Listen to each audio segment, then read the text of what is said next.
Hi, welcome back. We were talking about Napoleon Bonaparte here. In our first part of this lecture, we had talked about some of his early military successes. We talked about how he was one of the greatest military leaders of all time, how he had controlled almost all of Europe minus Britain, and how he's never really going to be able to take over Britain. Horatio Nelson and the British Navy pretty much ensure that Napoleon's not going to be able to do that. So we had seen Napoleon create the Napoleonic Code, fix the economy in France. So he had done a lot of good things. But now we need to look at Napoleon's downfall, because this is definitely going to be a place where ego gets in the way. And I think if Napoleon could have avoided these next three mistakes, his empire might have lasted a lot longer than it did. So let's take a look at the mistakes that Napoleon makes here. So three costly mistakes, starting with the Continental System. Well, the Continental System was meant again to crush Great Britain, but not in the same way he had attempted in the past. So Napoleon, to crush Great Britain, Napoleon used a blockade to prevent trade and communication between Great Britain and Europe. Basically, he used a bunch of ships to try to surround Great Britain so that they couldn't get supplies to and from France. He thought that would hurt their economy. It would also hurt their people quite a bit if they couldn't get the things that they needed. Problem is, his blockade is not very good. It's not tight enough. Smugglers got through all the time. So this is a big waste of resources, a big waste of energy on Napoleon's part.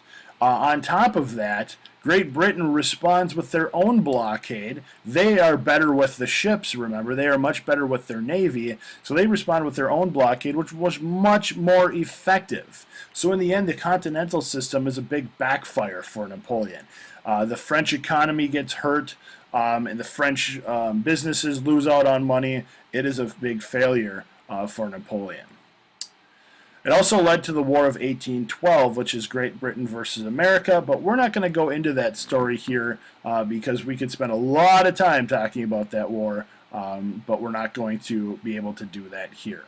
Certainly feel free to Google the War of 1812 on your own. Here's a picture of the Continental System.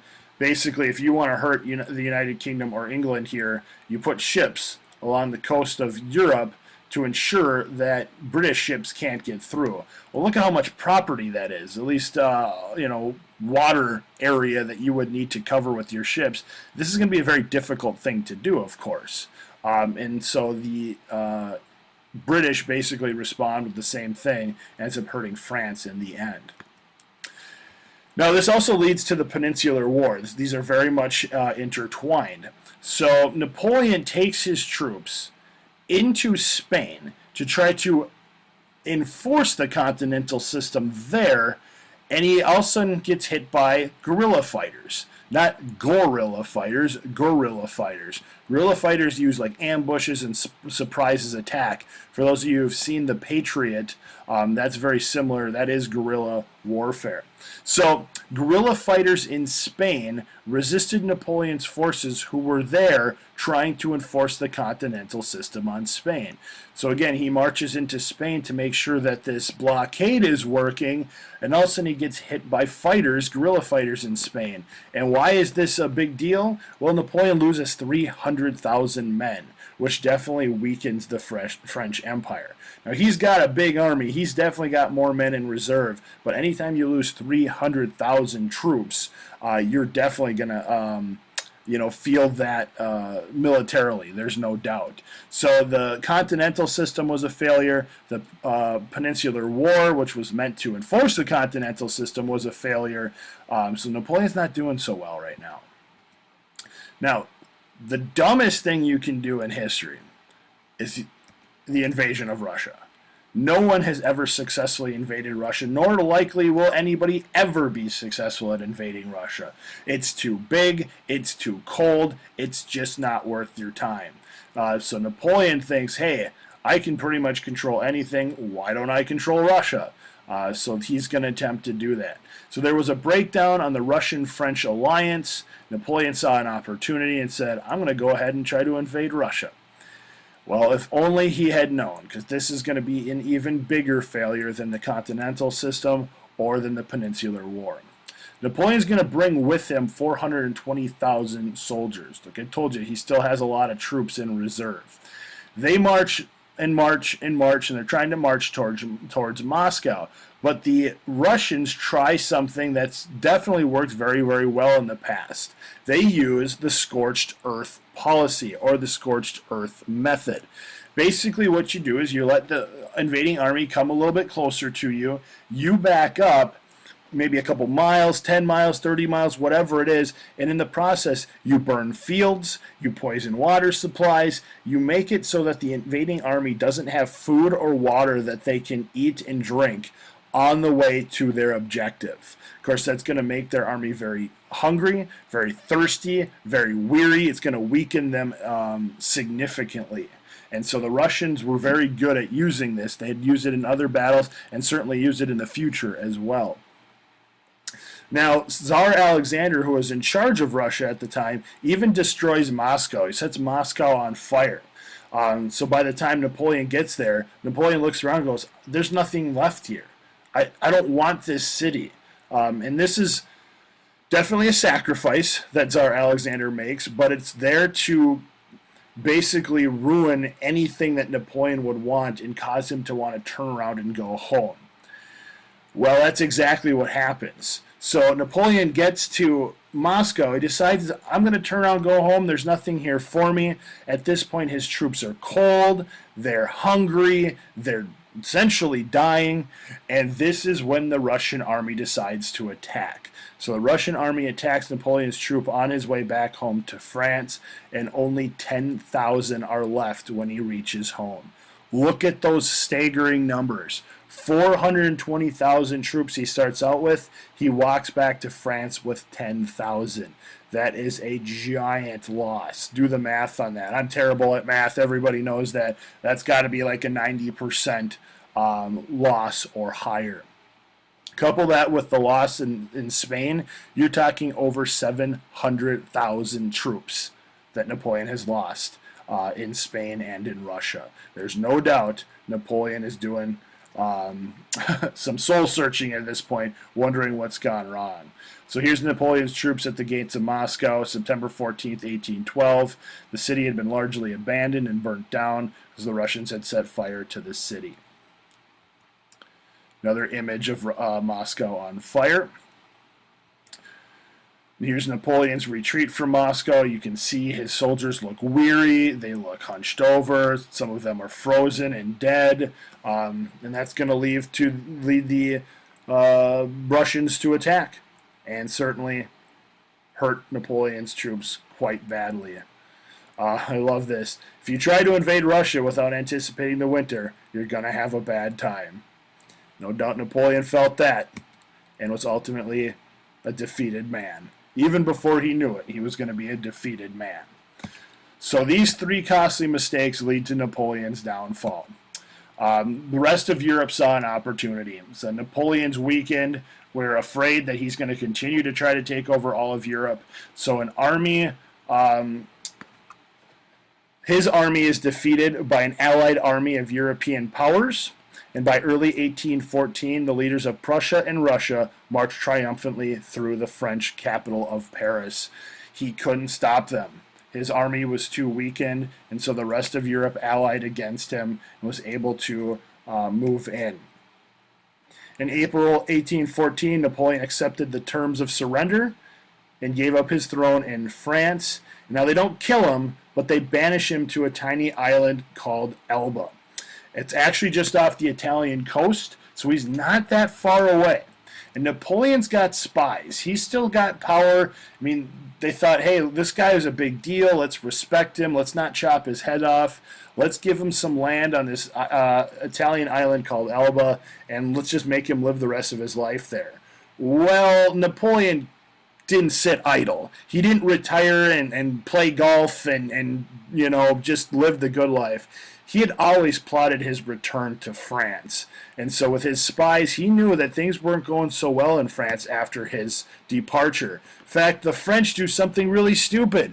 They put Louis XVI's brother on the throne. They returned the Bourbons. That's what the whole French Revolution was fought against. But anyway, that's what the French people do. So Louis XVI's brother took power, but was very, very unpopular. Napoleon hears this, he's very, very happy, and he plots his return. So here's a picture of Napoleon in exile in Elba. Can give you an idea where this is. Here's Italy. See this little box zoomed in is this box. Elba's right here. Well, France, if you can kind of picture, is just right here on this map. So he's not that far away. So a return is not, is certainly not out of the question. Here's a picture of Louis XVI's brother. It's Louis XVIII. Again, he's not very popular. Rules France for a short amount of time, about 10 years. And Napoleon's going to plot his return. So Napoleon escapes Elba, and in March 1815 he lands back in France. Joyous crowds welcome him back, and within days he was Emperor of France again. People are like, well, we know you made some big mistakes. We still like you. We still want you around. Europe responds, of course, because they're afraid that Napoleon's going to use his power to become number one in Europe again. So Britain and Prussia attack Napoleon at the Battle of Waterloo. Unfortunately for Napoleon, the Battle of Waterloo is going to be his last. The defeat at Waterloo ended his second bid for power, known as the 100 Days. He was in power for roughly 100 days until his defeat at the Battle of Waterloo. Just like they did the first time, they said, we're not going to kill you, we're not going to execute you, we're going to exile you. This time we're going to send you way down south in the South Atlantic. He's exiled to an island called St. Helena, which is where he will die of a stomach ailment a few short years later in 1821. We think it's likely stomach cancer that killed him. We're not sure of that, but that's what the symptoms certainly show. So Napoleon comes back. He's in power for about 100 days. Britain and Prussia defeat him at the Battle of Waterloo, and he's sent to St. Helena, where he dies in 1821. Napoleon's story comes to an end. Here's Napoleon's residence on St. Helena. You can still visit it today. You can see the French flag. So Napoleon was well taken care of there. Definitely an important guy. It wasn't like he was in a jail cell, just like when he was on Elba. He lived pretty well. Give you an idea where St. Helena is. France, of course, would be north here. This is Africa. So you go straight down south from Europe, way down here in St. Helena. I mean, he's thousands of miles away. So they put him, in a pretty good place. If you're the French, say, let's get rid of him. Let's put him far, far away, and they certainly did that.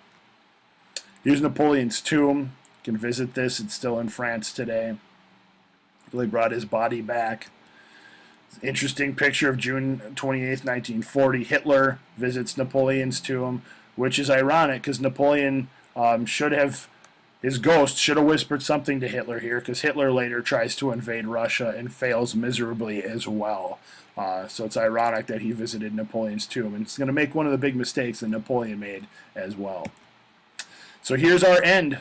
Napoleon was a military genius, but millions of lives were lost in his wars.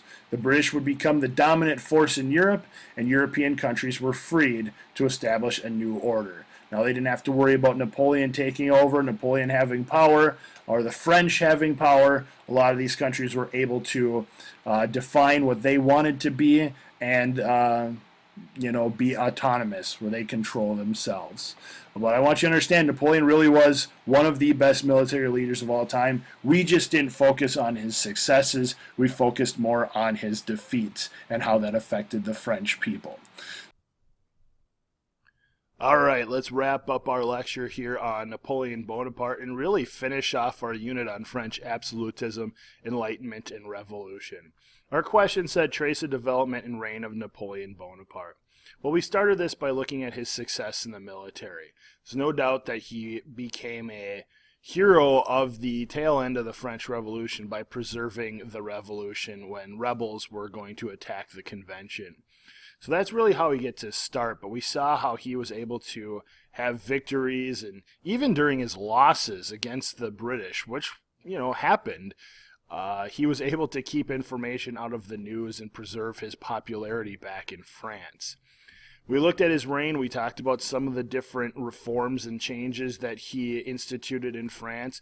And some of those reforms and changes were made with the revolution in mind, talking how he didn't really want to make changes that eliminated things the people had just fought for during the French Revolution.